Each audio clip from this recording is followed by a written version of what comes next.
So this case starts in Oklahoma. Because maybe all is not okay in Oklahoma. You're just waiting on that one. This all has something to do with all is not okay in Oklahoma. I just can't figure out how. It's like I'm missing a puzzle piece somewhere.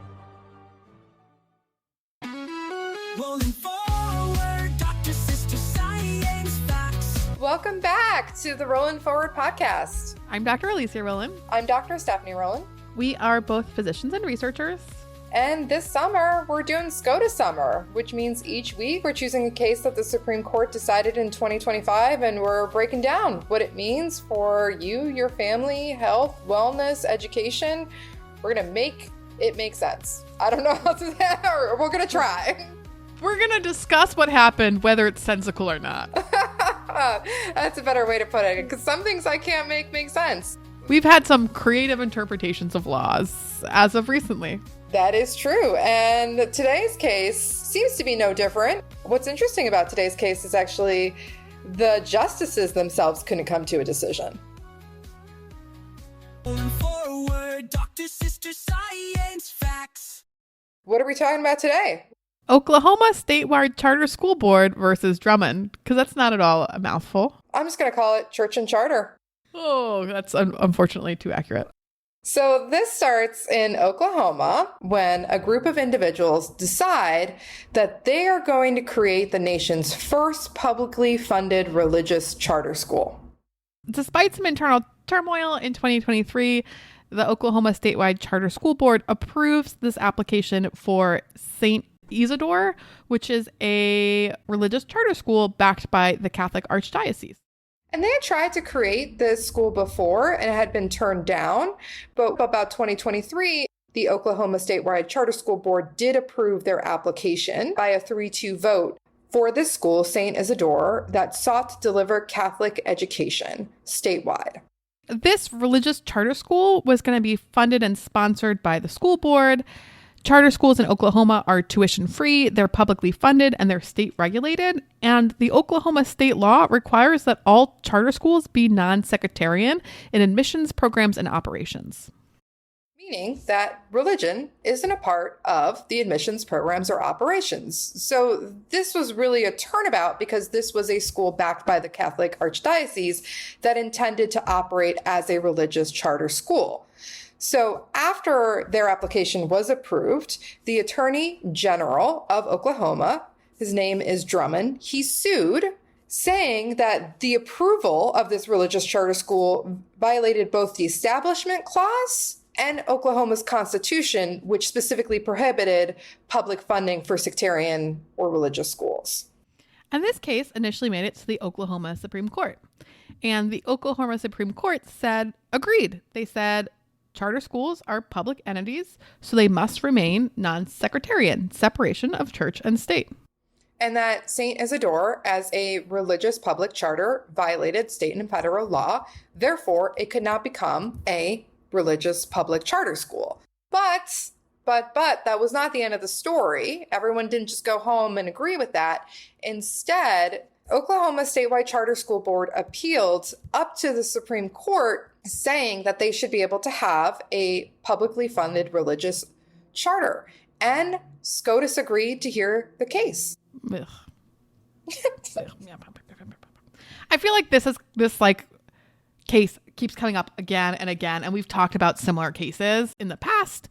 And it gets this key component of what role should religion take in public schools? I think that's been a major question in this country. It's always been, this country was founded on the separation of church and state as a guiding principle. And then increasingly in recent years, we are seeing cases come up about what role should religion play in public education.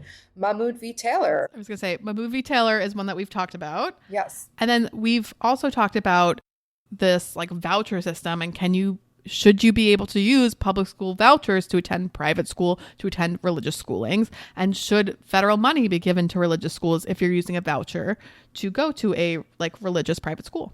And that's exactly what was at the heart of this case. And so when SCOTUS agreed to hear arguments, they were considering two key questions. First, is a charter school deemed a state actor that is bound by constitutional limits?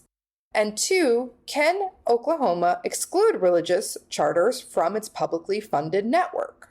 And this really grasps at the tension and the balance between the Establishment Clause, where the government must not endorse religion, which is like really the separation of church and state, and the Free Exercise Clause, which is the right not to be excluded for religion. That's an important balance to consider, that according to the Establishment Clause, that government not endorse religion. And then it's also important, according to the Free Exercise Clause, that people have the right not to be excluded for religion. So where does that balance fall? And that's what was at the heart of this case. So in January of 2025, the Supreme Court agreed to hear this case, and the oral arguments were in April. Interestingly, in this case, not all justices voted. Justice Barrett recused herself. Did she ever say publicly why? She never publicly commented on why she recused herself, but she is known to have previous relationships with a Notre Dame advisor to Saint Isidore, and so it is assumed that she recused herself to not appear biased. Which, drum roll, left 8 justices to hear the case. And that 8 is an important number because you might notice it is even instead of the usual odd 9 justices. And so unlike the 2 most recent cases that we talked about, AJT versus Osseo and FDA versus Wages and White Line, this was not a unanimous decision. This was definitely not a unanimous decision. Instead, it was a split decision. So when SCOTUS issued their decision in May of 2025, it was 4-4, meaning that they were deadlocked without that critical 9th justice to make a decision. So what does that mean? I was about to ask you what that means. You're the law scholar here. So what it means is essentially they've not ruled on this case, and the lower court ruling stands. The lower court had ruled that there could not be this publicly funded religious charter.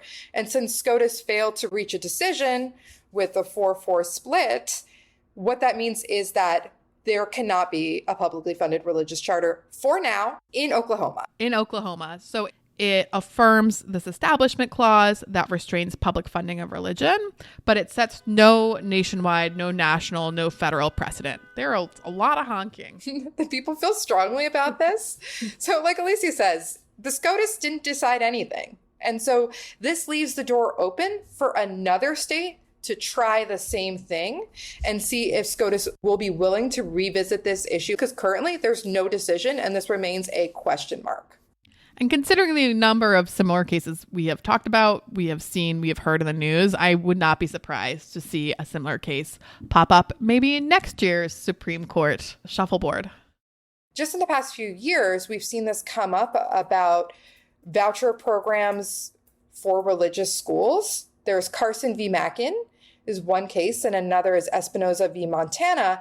And those cases said exclusion of religious schools from voucher programs was ruled unconstitutional. But those were specifically about private schools, not public schools, which is what makes this case different. And those were from 2020 and 2022. So we're seeing this repetitive, frequent case about religion in public schools, the role of religion with public school funding. So this decision, it's a pause. It's not a finale. It affirms the state's authority in Oklahoma, but overall leaves this national discussion of church-state boundaries unresolved, and the ability for another case to come up, again questioning what is the role of religion in public education. Rolling forward, doctor, sister, science, facts. And that's our case for today. A little unsatisfying. Yeah, it just sort of left it open to we'll see. But like Alicia says, there's been cases like this before, and we're probably going to see cases like this again. And now we know why there's an odd number of justices. Because when there's not, this is what happens. This is what happens right now. So thanks for tuning in. That's our show for this week. I'm Dr. Stephanie Rolin. I'm Dr. Alicia Rolin. This is the Rolin Forward Show. You can send us an email at rolinforwardshow. That's ROLIN forwardshow@gmail.com. Reach out to us on social media. TikTok, Instagram, Blue Sky. We're all there. And you know what's coming. You do. This week's musical outro. Yes, please enjoy. Let us know what you think. Going forward, doctor, sister, science, facts.